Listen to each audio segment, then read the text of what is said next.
கிறிஸ்துவுக்குள் மிகவும் பிரியமானவர்களே, கர்த்தராகிய இயேசு கிறிஸ்து நாமத்தினாலே உங்களை வாழ்த்துகிறேன். இன்றைக்கு நம்ம எந்த வசனத்தை குறித்து பார்க்க போறோம்னா, வெளிப்படுத்தல் 3ஆம் அதிகாரம் 20ஆம் வசனம். இதோ வாசப்படி நின்று தட்டுகிறேன், ஒருவன் என் சத்தத்தை கேட்டு கதவை திறந்தால் அவனிடத்தில் நான் பிரவேசித்து அவனோடே போஜனம் பண்ணுவேன், அவனும் என்னோடே போஜனம் பண்ணுவான். ஆம் பிரியமானவர்களே, அவர் வாசப்படி நின்று தட்டுகிறவராய் காணப்படுகிறார். நம்ம அடிக்கடி சொல்லுவோம், ஆண்டவர் எல்லா இடத்துலையும் இருக்கிறாரு அப்படின்னு நம்ம அடிக்கடி சொல்லுவோம். அவங்க வீட்டுக்குள்ள இருப்பார், எல்லா இடத்துலையுமே ஆண்டவர் காணப்படுவார். ஆனால் உங்கள் இருதயத்துக்குள்ளே வர்றதுக்கு நீங்கள் தான் இடம் கொடுக்கணும். இப்போ ஒரு கடைக்கு போகிறோன்னு வச்சுக்கோங்க, கடையில் நிறைய நம்ம திங்ஸை பார்க்குறோம். ஆனால் எந்த பொருளை வாங்கணும்னு டிசைட் பண்ணுறது யாரு? நீங்கள் தானே, நீங்களும் நானும் தானே.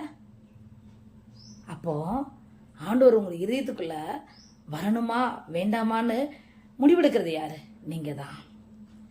நீங்க உங்க இதயத்தை திறந்து கொடுக்கணும். அவர் கதவை தட்டுவாரு, நீங்க திறந்து கொடுத்தாதான் உங்களிடத்தை அவர் பிரவேசிப்பார். ஆண்டவருக்கு உங்க இதயத்தை திறந்து கொடுத்துருக்கீங்களா? நீங்க இன்னைக்கு செக் பண்ணி பாருங்க, உங்க இதயத்துல யார் இருக்கா? ஆண்டவர் இருக்கிறாரா? ஆண்டவர் வாசம் பண்ணுகிறாரா? அல்லது வேண்டாத கவலைகள், குப்பைகள், வேண்டாத கலக்கங்கள், பிரச்சனைகள் எல்லாத்தையும் உங்க இதயத்தில் தூக்கி வச்சிருக்கீங்களா? பிரியமானவர்களே, அந்த இயேசுக்கு உங்க இதயத்தை கொடுங்க.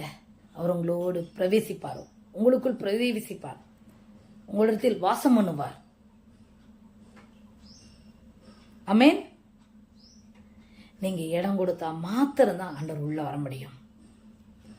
உங்க இதய கதவை நீங்க திறந்து கொடுங்க, அவர் உள்ள வருவார்.